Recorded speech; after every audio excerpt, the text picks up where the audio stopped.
This is Reverend Dr. William J. Barber, and we are listening to the Ralph Nader Radio Hour. Stand up, you've been sitting way too long. Welcome to the Ralph Nader Radio Hour. My name is Steve Scrovan, along with my co-host, David Feldman. Hello, David. Hello, Steve. And, of course, as always, our producer, Hannah Feldman. Hello, Hannah. Hello, Steve. And it's not a Ralph Nader Radio Hour without the man of the hour, Ralph Nader. Hello, Ralph. Hello, everybody. After doing their best to turn Gaza into rubble over the past 2 years, Israel has turned its attention to southern Lebanon. Our first guest, Lylla Younes, is an independent journalist based in Beirut. Ms. Younes is going to give us an on-the-ground report about what exactly is going on in Lebanon, while most American media is focused on the U.S. and Israel's war on Iran. That's the first part of the show. In the second half of the show, since October 7th, 2023, Israel has refused to allow journalists into Gaza, and they've killed more than 200 Palestinian journalists. Basic journalistic ethics aside, Israel seems dead set on waging a war on the free press. So why has the American press been so kind to Israel in their coverage of their genocide in Gaza? Mainstream journalism has, in most cases, refused to even acknowledge the genocide as a genocide. They've stuck to AIPAC-approved talking points, used passive language to deflect blame when the IDF commits atrocities, and relied on Israeli-friendly propaganda to minimize the suffering Palestinians. This is the case made by Robin Andersen, Professor Emerita of Media Studies at Fordham University, in her new book, The Complicit Lens, U.S. Media Coverage of the Genocide in Gaza. As always, somewhere in the middle, we'll check in with our intrepid corporate crime reporter, Russell Mokhiber. But first, what's happening in Lebanon? David? Lylla Younes is a Beirut-based journalist. She is an editor at The Public Source and a frequent contributor to Drop Site News. She joins us today from Beirut. Welcome to the Ralph Nader Radio Hour, Lylla Younes. Thanks for having me. Welcome, Lylla. These are very difficult times for Lebanon, and we want to introduce what's going on there to our listeners. We haven't paid enough attention. Lebanon has been a declared ally of the U.S. All kinds of presidents have said Lebanon is our ally, but they're allowing Lebanon to be destroyed at a Gaza level in southern Lebanon by the Israeli military genocidal juggernaut, which is supposedly under a ceasefire, but has always violated all these ceasefires far, far more than the oppositional resistance by Hezbollah. So let me start with this to educate our listeners. Between 1982, when Israel invaded Lebanon, and 2000, Israel controlled South Lebanon. So they've been a long-time occupier. Now, this is not just a matter of border security. Israel has had its eyes on the Litani River and more recently on the natural gas off the Lebanese coast, which they share with the Israeli coast. So we sense here that Israel wants to annex southern Lebanon, maybe 10 kilometers or more, so that at least they can control the water of the Litani River. So now they are destroying completely one village after another, blowing up everything, schools, mosques, homes, fleeing people with whatever belongings they have into the northern part of southern Lebanon and living in tents. There's already 1 million people displaced out of, 5 million people in Lebanon or so. And Donald Trump is not exercising any control whatsoever on Netanyahu in this respect. Could you describe what is happening even in just the last few days in terms of the bombings, the drones, the death, the destruction, and what Hezbollah's strategy is, if they have any, along with the declared determination of Israel to not only control parts of Syria, we're talking about an imperial regional empire developing here, but southern Lebanon. Can you give us the scene? Yes. So what we've seen in the past several days is really an escalation of what's been happening, since March 2nd, the U.S.-Israeli assault on Iran took off, and then obviously the ceasefire. So what that's looked like, we have to remember the second night of the U.S.-Israeli assault on Iran, Hezbollah makes the decision to join the fighting with a salvo of 6 rockets towards Israeli military infrastructure. Hezbollah, obviously a longtime ally of Iran. After that, what we see is a campaign of ethnic cleansing from the Israeli military in Lebanon. And that has looked like the kind of Gaza playbook almost sped up, you could say, in southern Lebanon. It's looked like invading and bulldozing homes, tearing up roads, destroying, booby trapping and detonating entire villages and cultural sites. It's looked like targeting of medical personnel, killing at this point over 100 since March 2nd. This is in addition to the 130 or so who were killed in the last round of fighting in 2024. In addition to that, the targeting and killing of journalists who are reporting near the border. I think it's important to note there's practically no one left in the border region. Having a press vest on and a microphone and a camera is basically like having a target on your back at this point.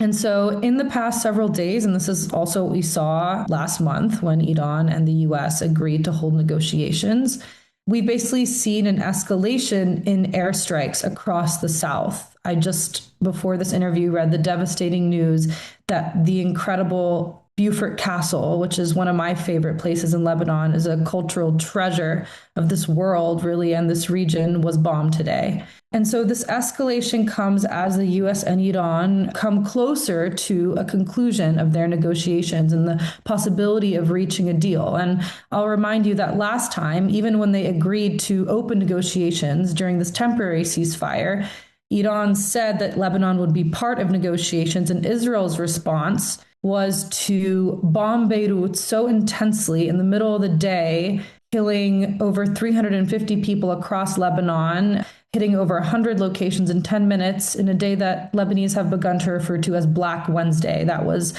April 8th. So, yeah, I think it's pretty fair to say that right now we're kind of just seeing an escalation in bombardment as this deal comes close to a conclusion. And it's not exactly clear at the very moment what will come of this, whether the Americans will allow Netanyahu to escalate this campaign. They've already escalated it past the quote unquote yellow line. Remember, in Gaza, there's also a yellow line. The more than 50% of this strip has been annexed by the Israelis. And now there's also a yellow line 10 kilometers into southern Lebanon. So, they're now bombing the city of Sur again, Tyre, and they've invaded very deep into southern Lebanon. Whether or not they escalate this campaign to Beirut again is a kind of an open question. Everyone here is sort of holding their breath and waiting to see whether that happens or not. Well, the savagery is more specific. You write that they don't let the Red Cross reach victims of their violence. The Israelis block the Red Cross, ambulances. If they're not blown up, they're blocked. And they also target medics and rescuers. In fact, they just did what is called a three-pat. They bombed a civilian area, then the rescuers came, they bombed them, then the rescuers came, they bombed them. So these are levels of savagery that are comparable for those in Gaza. So I want to ask you, where is the Lebanese American community here? One thing that we have heard from the Lebanese American community is the community of Dearborn, Michigan has pledged to rebuild the village of Bint Jbeil in the south. And that's pretty much the only thing that I've heard. Now, I think what you're bringing up highlights, an important point about the Lebanese community writ large, not even just in America. It's an incredibly divided population that doesn't have a shared history. We're all Lebanese, but only a portion of the population actually experienced Israeli occupation, right? Those who are from the southern region. And then even more specifically, individuals who are from Shia villages, right, which Hezbollah is a Shia force, experienced a sort of concentration of that violence over the past several decades. And this is all part of a kind of divide and conquer tactic, which we've seen really play out in this war. I think it's important to give you a couple examples of that. So, for example, the Israelis have displaced civilians on the Ramlet al-Bayda beach in Beirut, in hotels in Hazmiya, a majority Christian area, sending a very very clear signal that wherever displaced people go, they will be targeted. Therefore, host communities are not safe. And additionally, the U.S. ambassador to Lebanon has made clear that Christian communities in the south will be protected, whereas other ones will not. Now, we also know for sure that that's not even true. The Israelis have blown up homes inside of Debel on the southern border. And so, and also has killed Christian Lebanese civilians in the south. But this kind of divisive language is part of an effort to divide the Lebanese people and to kind of distract them, I think, from who's really carrying out this aggression. Obviously, the Lebanese have very differing opinions on Hezbollah as a group, right? Hezbollah has an autonomous military arm. Hezbollah also is a party and enjoys political support as a part of the government. This arrangement, of course, went into effect because when the Lebanese civil war ended, Hezbollah kind of was allowed to keep its weapons because it was fighting the Israeli occupation in the south. So while the rest of the country was rebuilding, trying to kind of push into the future, build a nation, the south was occupied. And it was a brutal occupation that involved scores of civilian deaths and the burning of villages and culminating in the Anna massacre, where civilians sheltering in a building were shelled and killed. Dozens of them, right? So, you have these two different histories that have played out in Lebanon, which have divided the population. And so while Southerners, many of them will they'll direct, obviously, their resentment towards the entity that is bombing them and killing them. Many other Lebanese will put their energy into loathing this force, seeing it as the kind of marker of their instability, the force that is kind of leading to successive waves of crisis in the country. And I do think that that is a result of this kind of fractured history. And of course, the civil war it's not taught in Lebanese schools. And so when you have these differing narratives of what makes a nation, it often leads to this type of fragmentation. And I think that's what we're seeing here. Now, in some of your interviews, you mentioned two things I wasn't quite aware of. One, that the Israeli military is building a, quote, what you call a new border wall on the Lebanese side of the boundary, and this started in November 2025. And the other point you made was the UN peacekeepers who've been there for decades are going to be leaving by the end of this year. The UN unanimously want them out because the Israelis are exposing them to injury, harm, and restricted peacekeeping activities. Could you elaborate those 2 points? I wasn't aware of a wall. And Yes. What's going to happen when the UN peacekeepers from a whole variety of countries in the world leave at the end of December? Yes. It's important to think of March 2nd, I think, as an escalation and not an outbreak of war, because really the war has been ongoing since the quote unquote ceasefire went into effect in November 2024. So remember, Hezbollah intervenes on October 8th, 2023. It opens what it calls a solidarity front with Gaza, what it describes as an effort to curb the aggression on the Strip and try to enervate the Israeli military's resources and capacity so that it cannot commit a genocide in Gaza. Obviously, that is not successful. In the fall of 2024, even though Hezbollah was really keeping its strikes kind of within a certain playbook, they were striking Israeli military infrastructure in a limited belt of land. The Israelis escalate dramatically with the pager attack, which I'm sure you're aware of. Thousands of members of Hezbollah, many of them are in civilian divisions, doctors, for example, are set alight in their workplaces in the street and grocery stores. It's a massive attack. And that leads to this 66 days of escalated fighting and then a ceasefire agreement between Lebanon and Israel. What follows that agreement is 15 months of one-sided offensive. So I was frequently traveling to the south during that period. This is the period when the so-called wall that I mentioned in my reporting begins to come up. But it's not just that wall to draw your attention to. I think most Southerners would tell you that the wall was the least of their problems. Southerners were effectively under occupation during those 15 months. The Israelis had occupied 5 elevated positions on these hills overlooking the south, from which they unleashed drones to stalk shepherds as they herded their sheep and farmers. These drones would drop sound bombs or directly strike and kill farmers and shepherds who tried to access their land. So there was basically an occupation via drone. Of course, there were also daily assassinations of Hezbollah members while they were in their cars. If you were in the car next to them, just your luck. Many civilians were killed in these attacks. Some call it a low-grade war. I don't particularly like that terminology because it was terror. It was a war, but it was a one-sided war. And that is when there were reports of a wall going up near the village of Ait al-Shaib. The Lebanese government issued complaints to international authorities about this wall, as well as the other daily violations of the ceasefire agreement. UNIFIL, the UN force that you mentioned, that's been stationed in southern Lebanon for decades, counted over 10,000 violations by the Israelis during that ceasefire period, including nightly incursions. A few months before all of this blew up, there was a horrible event in the village of Blida on the southern border where the Israelis invaded in the middle of the night. They made it all the way into the Baladiyah, which in English I believe would be like town hall. There was a displaced man sleeping in that building because his home had been bulldozed by the Israelis during the war. And so he didn't have anywhere to sleep. He was sleeping in this building. They come in the middle of the night, they spray the place with bullets, they kill him. And this was a wake-up call to the Lebanese government. After that, they did the unprecedented, which was they basically tried to redeploy troops along the southern border. This entire time, that southern border had been basically defenseless. The Lebanese army hadn't really deployed there.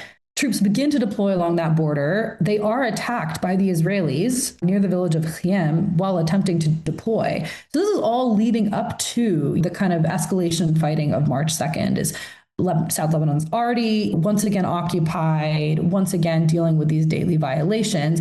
And UNIFIL is unable to curb the violence, but what they do is several very, very important things. And this is why there's going to be such a great loss if they leave. So first of all, they're an international witness to these daily violations by the Israeli military. So they're recording them. They have a spokesperson. They're kind of seen as this impartial international body whose job is to do this documentation. So that is, I think, can't be underestimated when we come to thinking about holding Israel accountable and an international court of law, or even just having an archival record of these violations, right? For the historical record, that is something that they have been doing. And then secondarily, Israel has gotten into the habit of abducting Lebanese from the border region. And what UNIFIL has been able to do, not always, in many cases they haven't, but in some cases they've been able to facilitate the return of those Lebanese that Israel has, for whatever reason, deemed not a threat or whatever. Additionally, I should say, they are sometimes a body that accompanies aid convoys that travel into the south, particularly to deliver aid to Christian villages. Again, those are the only villages that have not been, ethnically cleansed along the border. And so they, finally, I'll add, are a major, or used to be a major employer along the southern border, especially in the town of Naura. They employ hundreds and hundreds of people in an economically marginal region, right? So the U.S. and Israel in the UN pushed for the end of the UNIFIL mission in southern Lebanon. It is supposed to wrap by the end of the year. The Lebanese government has said that it hopes to put together almost like a force of its own, has been speaking to different countries about whether or not they'd be willing to leave some troops behind. There's no clear name for what of this force or when it would come into effect. But this is the reality right now on the ground, is that we are looking at a very severe occupation of southern Lebanon right now, and the end of the international body responsible for documenting those exact type of violations. So basically, southern Lebanon under occupation will be kind of plunging into the dark, so to speak. Well, you describe also it's a kind of 24-hour drone surveillance warfare. The drones have become very innovative in what they can do, come very close to homes. They identify a constant noise of terror above people in Beirut and other cities in Lebanon. And you also note that the Israelis make no bones about making comparisons with what they've done to Gaza. There are statements by high Israeli officials saying they're going to do to southern Lebanon, to Gaza. But they want more than just destroy villages. They want the Litani water and the natural gas. Can you say a few words about that? Yes, so the Litani River has been a kind of long time aspiration of Israel, and they've made many claims to the Litani and statements about the Litani and wanting to take water to the Litani, not just during this most recent escalation in fighting, but it's been ongoing during the occupation and the many years before that. These aspirations are nothing new. And as for the natural gas, those are untapped natural gas reserves that are off the coast of southern Lebanon, that it's not entirely clear how much natural gas is there, but experts believe there to be quite a reservoir. And so the Israelis and Hezbollah actually did negotiate a maritime agreement several years ago, several years before October 7th, and they were able to reach some sort of agreement as to demarcate those waters. Obviously, that agreement has been breached and violated and is effectively nullified throughout this new round of fighting. During that ceasefire period leading up to this escalation that I was telling you about, they were invading those waters regularly and even kidnapped several fishermen. And so I think it's pretty fair to say that they're interested in obtaining more land, more resources, and this is just kind of like part of that same playbook, in the same way that they have made quite a show of what they would like to do with Gaza's pristine and beautiful beach, transforming it into resorts and kind of lucrative real estate ventures. I think we can read the same for southern Lebanon. And Trump even said at one point before this escalation during the ceasefire period that southern Lebanon would be transformed into what he called an economic zone without providing any specifics about what that would mean. Effectively another word for ethnically cleansing an area and then turning it into some type of opportunity for capital. And so I think that that's all kind of part of the scene here, in addition to as well different ventures that Israeli tourism groups have done into southern Lebanon. The last war literally taking Israeli tourists into occupied land, which is against international law. And so I think this is all kind of part of that same playbook. Let's talk about what Israel doesn't bomb in Lebanon. There's the American University of Beirut. There's the Lebanese American University. They have many contacts in high circles here in the U.S., New York, and elsewhere. And there's the U.S. Embassy. So tell us briefly, where is the U.S. ambassador to Lebanon? We hear nothing from the ambassador about all this bombing of an American ally going around in Beirut around the embassy. Tell us a little bit about the AUB, LAU, and the AWOL nature of the U.S. ambassador here. Well, he's not exactly AWOL. He's just very clearly on one side. And then that's the American-Israeli side. You know, he even had a pretty famous quote several weeks back where he says, this is Michel Aissa, speaking in Arabic on Lebanese TV. He says, what's so bad about talking to Netanyahu? What is Netanyahu? Is he like some kind of boogeyman? And it's a really an egregious thing to say when your people are being mass killed by the policies of this individual who, yes, you know, for them, if you are burning my family alive, I would probably consider you a kind of boogeyman. So the U.S. Embassy in Lebanon is the second largest in the world. It enjoys direct access to the sea. It basically required the purchasing of an entire mountain north of Beirut. And there's been an entire investigation that has been published, and many experts have commented and kind of believe this to be more than an embassy, almost like a military base, from which the U.S. and Israel can spy on Lebanese.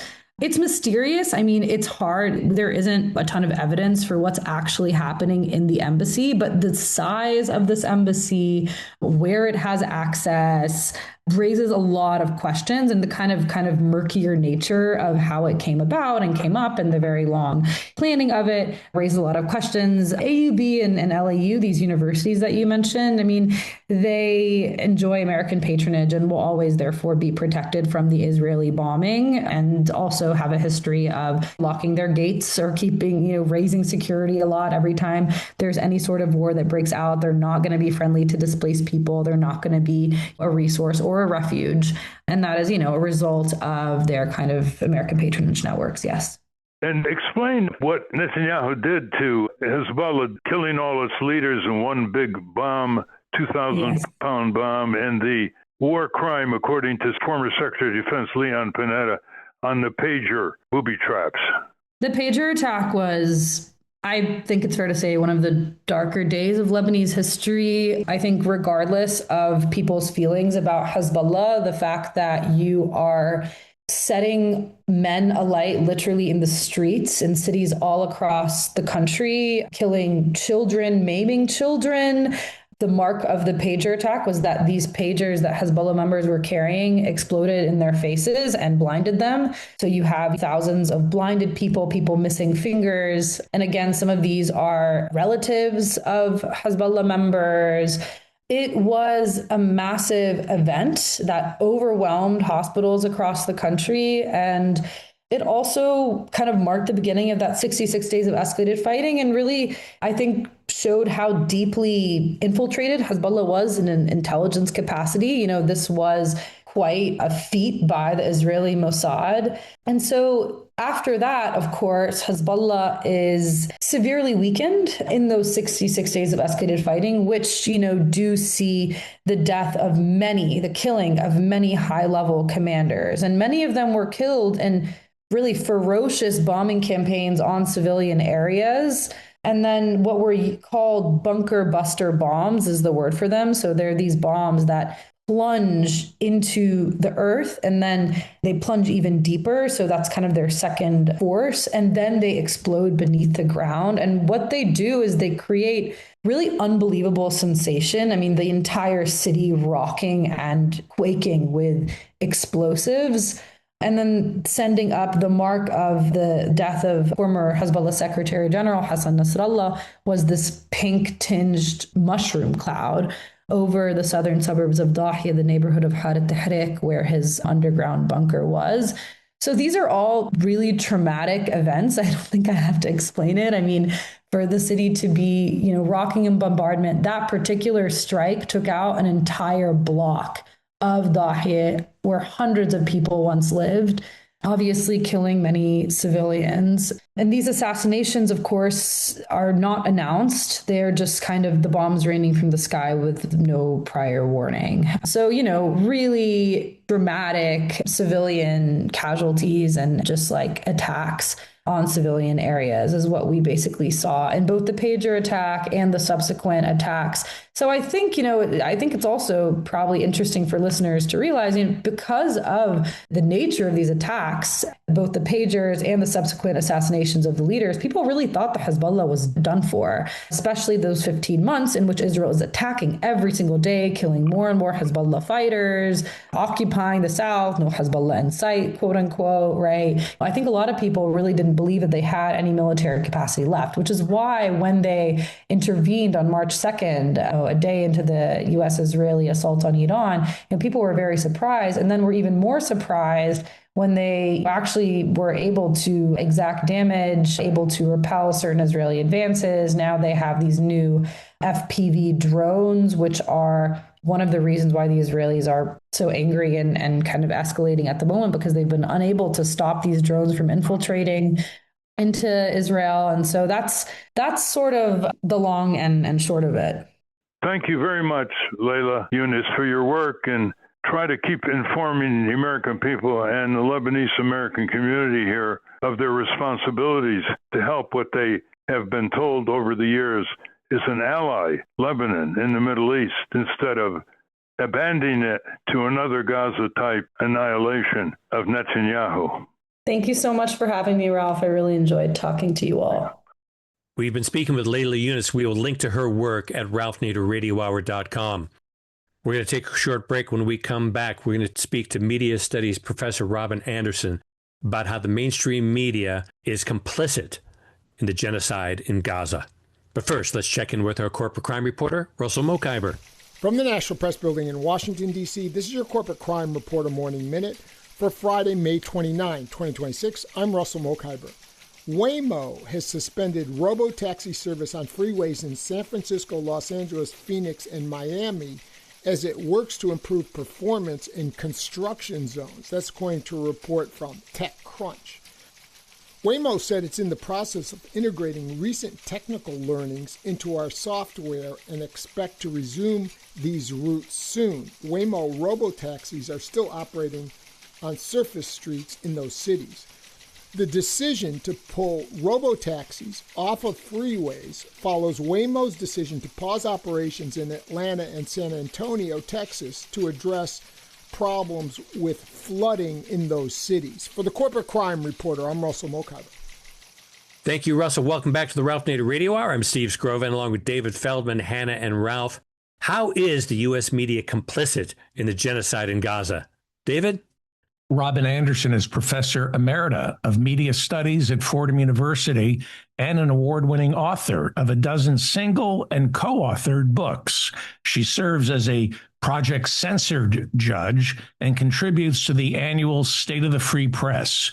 She's on the board of directors of Fairness and Accuracy in Reporting, also known as FAIR, where she also writes regularly and is an Izzy Award judge for the Park Center for Independent Media. Her latest book is The Complicit Lens, U.S. media coverage of Israel's genocide in Gaza. Welcome to the Ralph Nader Radio Hour, Robin Andersen. Thanks so much. It's great to be here with you. Yeah, welcome indeed, Robin. Listeners to our show will not be surprised by the theme of your book because we engage in unofficial journalism. We have a newspaper that comes out 4 times a year on Congress called Capitol Hill Citizen.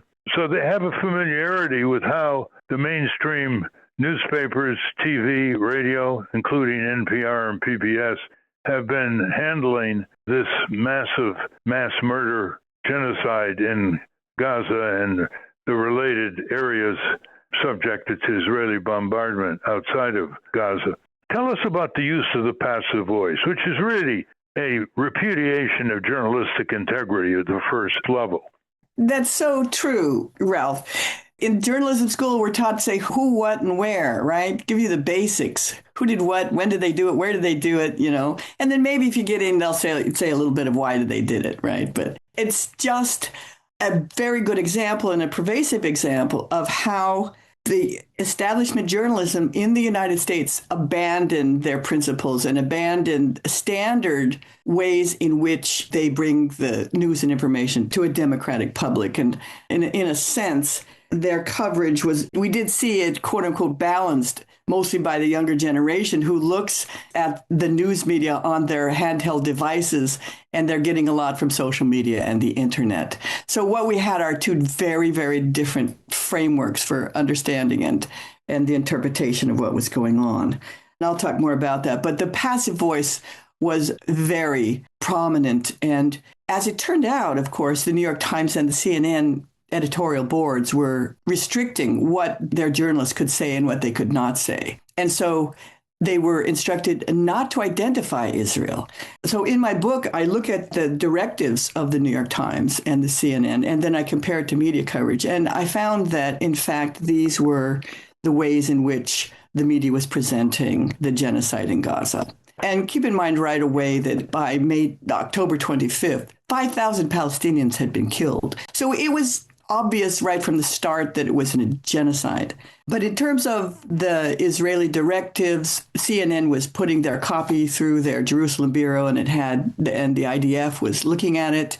The New York Times was simply going along with Israeli talking points. So we did find that. And the real telling part, I'll tell you one more example, the real telling part was when they did say that Israel dropped the bomb, it was only when Israel had admitted or put their propaganda to the next level, which was to claim that they had killed a Hamas commander or a fighter or somebody involved in Hamas. And we found that also in the BBC. So those were direct things that came from Israel. And abandoning their journalistic mission, the U.S. media was basically following the dictates of a foreign government. Well, let's go through the enormity of this failure by the mainstream press. So what would you like to describe from the many meticulous details in your book that you think our listeners should know about? We'll give you quite a bit of time to respond here. And what are the journalism schools doing? The so-called monitors of the media. Yeah. Well, it's hard to think of one international rule of war that Israel has not violated. The rules of war were developed after the latter half of the 20th century to prevent these types of genocides, which is not just killing people, not just mass murder. It's killing an entire group of people, their identity, their place of living, their land, their ability to survive any bit of infrastructure. Sacrosanct among the Geneva Conventions, and in fact, the Geneva Conventions were first thought of by the aid workers and the doctors and nurses who went into the field of battle after major world wars and cared for the soldiers who were kind of left dying in the field. So even combatants, you were not supposed to harm anyone that was trying to help combatants. And that's the role of the international rules of war.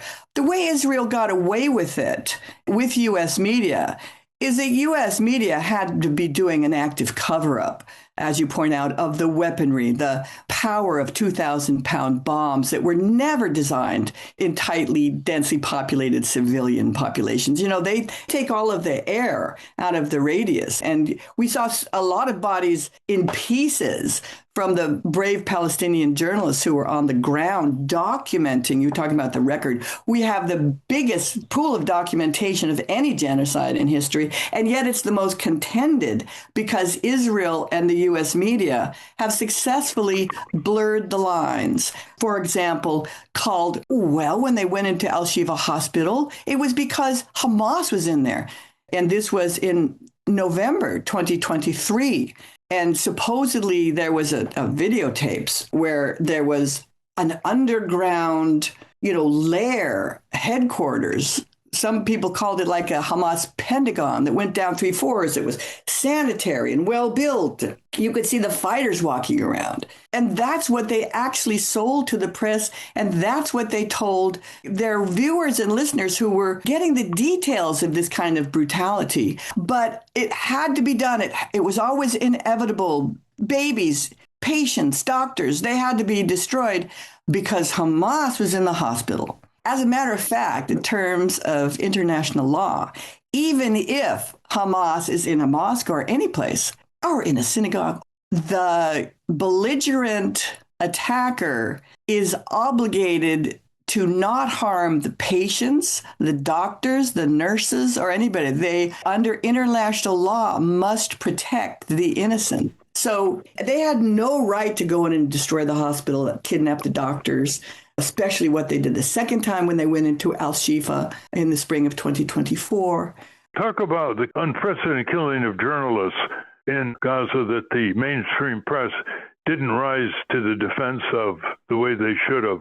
And then talk about killing hundreds of UN relief workers. It's a wonder that the UN didn't suspend Israel from membership for that. Right. Well, their form of censorship was basically murder.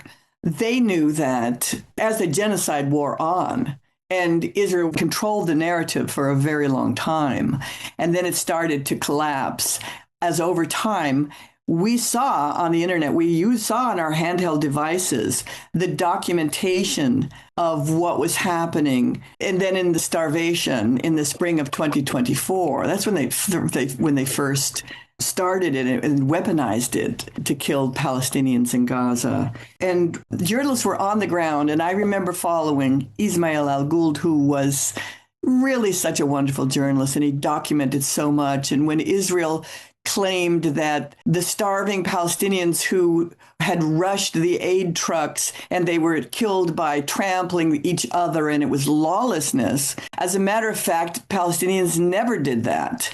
And we had Ismail Al-Gould on the ground explaining exactly what happened, how the Israelis divided the people and how they shot directly at hungry Palestinians. He went to the hospital and he said, these people who died in the flower incident and the flower massacre were not trampled or stomped on by each other. They have bullets in them. They have Israeli bullets in them. And so in a total propaganda environment, Ralph, what we have to have is no noise, no opposition, no alternative information.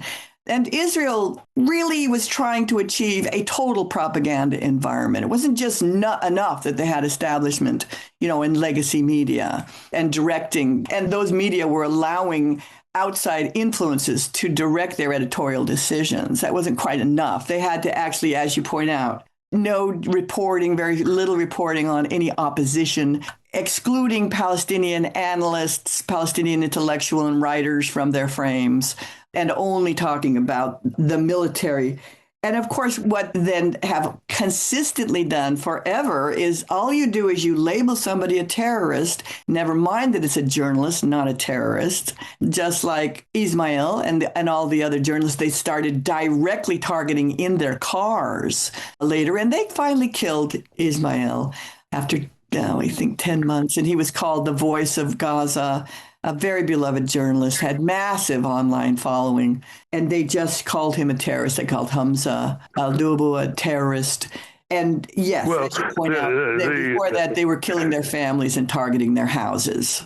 Well, it's hard really to cover the range of genocidal mass murder, even in your book, which is titled The Complicit Lens, U.S. Media Coverage of Israel's Genocide in Gaza by Robin Andersen. You fortify your positions by quoting the very reliable Israeli newspaper Haaretz and reports by Channel 12 in Israel exposing the cover-ups. And you say on page 302 of your book, quote, unlike the New York Times, Haaretz did not mince words and ran another critical piece headlined, quote, it's a killing field. IDF soldiers ordered to shoot deliberately at unarmed Gazans waiting for humanitarian aid. Quote, a soldier confirmed that aid seekers were, quote, treated like a hostile force. The IDF was using live fire of all kinds, from heavy machine guns, grenade launchers, mortars, without a single instance of return fire. There's no enemies. There's no weapons, end quote. Right. So that's just one example. Now, they hated UNRWA, which since 1948 was providing food, health care, education for Palestinian refugees inside and outside of Gaza in the West Bank. So they systematically started blowing up UNRWA installations, accusing UNRWA workers of terrorism and killing hundreds of UNRWA relief workers. There wasn't much coverage of this in the Times and Journal. No, there wasn't. Whenever they did write about Israel killing of civilians, it was always wrapped up with Israeli talking points that had nothing to do with Israel's brutality against Palestinians. And this was started right at the beginning, Ralph, in October 7th, when all of the previous history, and we're not even talking 10 years, 5 years ago, Israel was committing war crimes in Gaza. They were making the civilians pay for anything that Hamas did. So that's collective punishment. Their fire and their bombs and their missiles over lobbing into Gaza were way disproportionate violence. They took down 4 apartment buildings in 2021 that housed AP and Al Jazeera. So right from the start, Israel has a right to defend itself, supposedly, according to the narrative, which allowed them to get away with anything they absolutely wanted. And the New York Times, and as you point out, the quote you do on page 302 was during the Gaza Humanitarian Foundation. And we have this incredible whistleblower, Andrew Aguilar, who went over thinking it was a humanitarian mission. And he has talked about, in the most brutal way, hungry Palestinians were rounded up and then they were fired upon. And in Haaretz, the soldier said, these people were not combatants. They were, as you point out, not firing at us in any way. And this was a slaughter. And right about then is when the New York Times and the media moved from lots of coverage to very little coverage. It was getting harder and harder for them to even find the logistic strategies, the lexicon of justification to even represent it. So you make the point, Rob, in your book that for years, the New York Times correspondents in Israel had children who were in the Israeli army. They had a lot of conflicts of interest in terms of what their relatives did over there in Israel, which was not disclosed to the American readers of the New York Times. One quote by Gideon Levy, the great columnist for Haaretz, I think frames part of this discussion very well. He said, quote, "There is no Israeli-Palestinian conflict. There is a brutal Israeli occupation that must come to its end. I know what I say because I covered it for 40 years," end quote. And he has the exposés in the books and articles over the decades to prove what a brave, truth-seeking journalist he really is. So let's go to what the Israeli lobby is doing to American democracy. Describe what you wrote about Colombia and the amazing thing here, we're going to get to the weaponization of the word anti-Semitism, which is the basic omnipresence of U.S. academics mistreating pro-Palestinian protesters and speakers on campus, is that Professor David Mayers? Yeah, I think it's Mayer.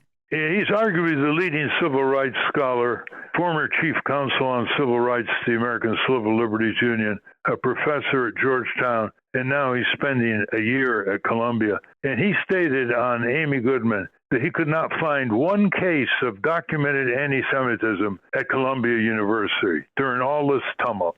So describe what happened there.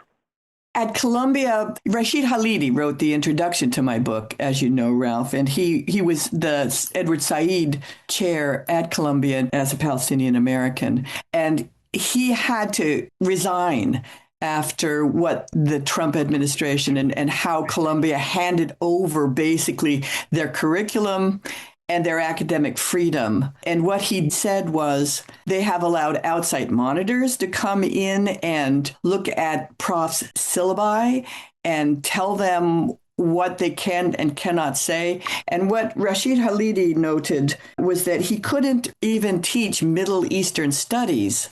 He couldn't teach his course on the history of the Middle East because he wouldn't even be able to talk about the laws of 2018 or the way the Israeli government has gone more and more to the right, and the way they pass laws that Palestinians cannot vote and don't have equal rights. And that's a system of occupation and apartheid. And he said anybody who actually talked about Israel in a way that simply tried to teach them the history of the country was off bounds, and you would be identified as an anti-Semite if you did that. Of course, what they've adopted is the idea that any criticism of Israel is a criticism of the Jewish religion or Jews worldwide. And what that has done, in my opinion, is increase anti-Semitism, because the assumption is any Jew who, even if they're anti-genocide, if they can't speak out and everyone is asserting that all Jews are not critical of Israel, that's a very dangerous global position now that we know what the state of Israel does and how brutal they are. And certainly after the flotilla, that finally Europe gets mad when we see pictures of European and American citizens being brutalized and talked about being raped, when for so long, well, these were Palestinians, so we're not going to speak up for fear of being called anti-Semites. What's so fascinating and what's so also heroic, I'm very thankful to the journalists on the ground who documented this, but also people like the activists on the flotilla. They're so good in talking about how Israel, the stories really shouldn't be about them. It should be about Gaza and what Israel is still doing in Gaza. And why do they even have to take aid into Gaza? Because now the U.S. press is not writing about it at all. But as you point out, people have to be dying every day. They're ill. They're traumatized. There's no food. There's no medical. And the U.S. simply chooses not to write about it. And as you were pointing out about Lebanon, all they have done is, in their writing about Lebanon, is call it a buffer zone. They're going in and they're wiping out village after village in Lebanon. They're calling it a buffer zone, and they're just substituting all the justification for Hezbollah, simply substituting Hezbollah for the word Hamas, just like they did in coverage of Gaza. So, well, we've just had a program on Lebanon, went into that detail. Steve? Robin, can you just kind of give us a list of some of the lexicon? You talked about passive vocabulary, but words and phrases like banned words and reworked phrases that make the mainstream media more sympathetic to Israel. Right. Well, right away, the New York Times journalists were not allowed to use. And the way I describe it is a whole lexicon that is able to express humanitarian principles and the rules of war. So things like refugee camps, occupation, apartheid, those kinds of things which Israel was guilty of even well before October 7th, and they had engaged in those, they couldn't talk about it. So, for example, one of the New York Times journalists who talked to The Intercept observed that by not being able to say occupation, it takes the core of the conflict out of the reporting. So that, and this, of course, was done deliberately so that journalists could do nothing but start with October 7th. And when you begin with a violent event on one side and then you encapsulate all of this history in this narrow narrative, the only solution to the violence is Israel to bring in its forces and then retaliate belligerently. So Israeli violence was only ever defensive. It was retaliatory, and therefore it was justified. And they kept saying, well, we're targeting Hamas. We're targeting Hamas. And then they would lie and say, but we're really taking care of civilians. We're not killing civilians. And journalists wouldn't challenge those assertions. Steve, the New York Times list of taboos included the word massacre and genocide.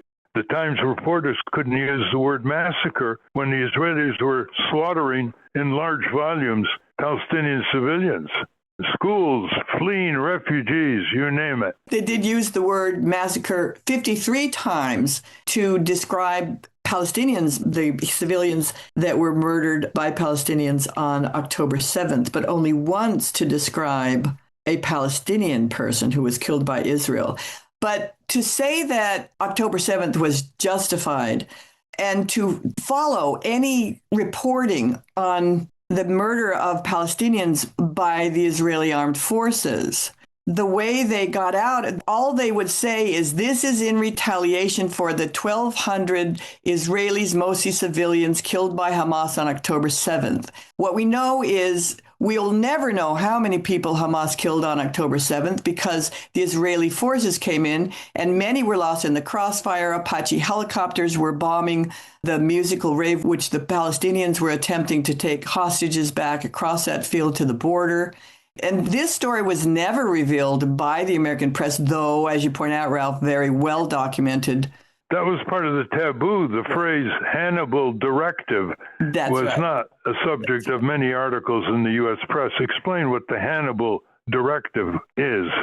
It was an Israeli military term that directs the forces to kill any hostages so that they or just kill civilians or kill anybody, soldiers, so that they won't be taken hostage, because in the past, Hamas was successful in getting some of their people released by negotiating with hostages. They don't want negotiating with hostages. So it's everything that was wrong with the coverage about the Israeli hostages, about the way that Netanyahu was supposed to be always only thinking about the hostages, and he was going to get a ceasefire. But Netanyahu was never, and this is one of the big voids in the critique of understanding the Israeli narrative, is Netanyahu was never into a ceasefire, and he never negotiated for a ceasefire. And Joe Biden knew he would never do a ceasefire. And so all of that was another way in which any massacre and what Israel was doing in the hospitals, killing the aid workers, in starving the Palestinians. It was about that. Well, the Hannibal directive, listeners, was a military doctrine that says, for example, if Hamas is holding hostage in Israel in a house, you blow up the whole house. That is to kill the Hamas hostage takers. You blow up the hostages. Right. And if Hamas is taking hostages in vehicles going back to Gaza on October 7th, you blow up the whole vehicle.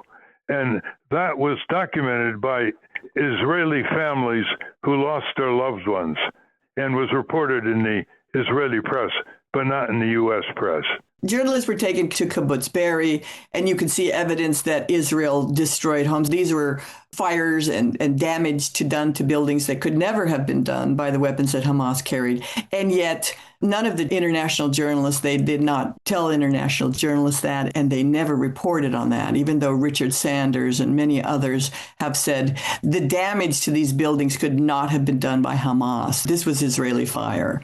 A lot of the truth was covered by Amy Goodman, Democracy Now! She devoted many programs to situations that the corporate press would not touch in this country. David? We had Professor Rashid Khalidi on this show. He's the Columbia professor who had to cancel his lectures. One of a nemesis of his was Barry Weiss, who went to Columbia and didn't want him teaching there. Can you talk to us about Barry Weiss, who she is, and her relationship with David Ellison and the use of David Ellison's father's Oracle money to literally control CBS News, and now CNN? Right. Well, they're a media mogul family now. And what we call this in media studies is that this is billionaire capture of a very important legacy media. CBS is so important in American history, broadcast journalism.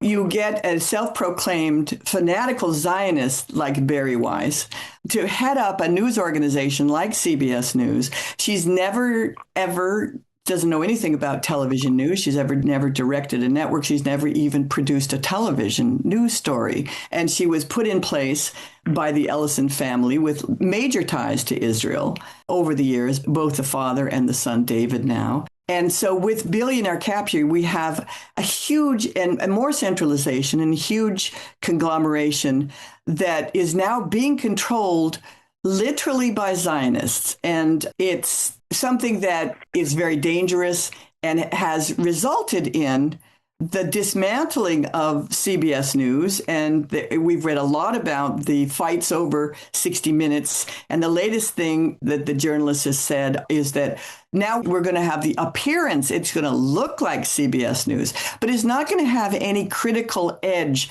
like 60 Minutes has had in the past. And it certainly isn't going to do any exposés or some of the good reporting that it's done in the past. This month, they closed down the legendary CBS Radio News Network. Right. We've been speaking with Robin Andersen, who has great experience in studying journalism over her distinguished career. She's the author of the new book coming out in early June, The Complicit Lens, U.S. Media Coverage of Israeli Genocide in Gaza, with an introduction by Professor Rashid Khalidi. Thank you very much, and good luck with communicating to the American public what they need to know. Thank you, Ralph. Thanks for having me on. We've been speaking with Robin Andersen. We will link to her work at ralphnaderradiohour.com. I want to thank our guests again, Lylla Younes and Robin Andersen. For those of you listening on the radio, that's our show. For you podcast listeners, stay tuned for some bonus material we call The Wrap-Up, featuring Francesco DeSantis with In Case You Haven't Heard. A transcript of this program will appear on the Ralph Nader Radio Hour Substack site soon after the episode is posted. The producers of the Ralph Nader Radio Hour are Jimmy Lee Wirt, Hannah Feldman, and Matthew Marin. Our executive producer is Alan Minsky. Our theme music, Stand Up, Rise Up, was written and performed by Kemp Harris. Our proofreader is Elizabeth Solomon. Join us next week on the Ralph Nader Radio Hour. Thank you, Ralph. Thank you, everybody.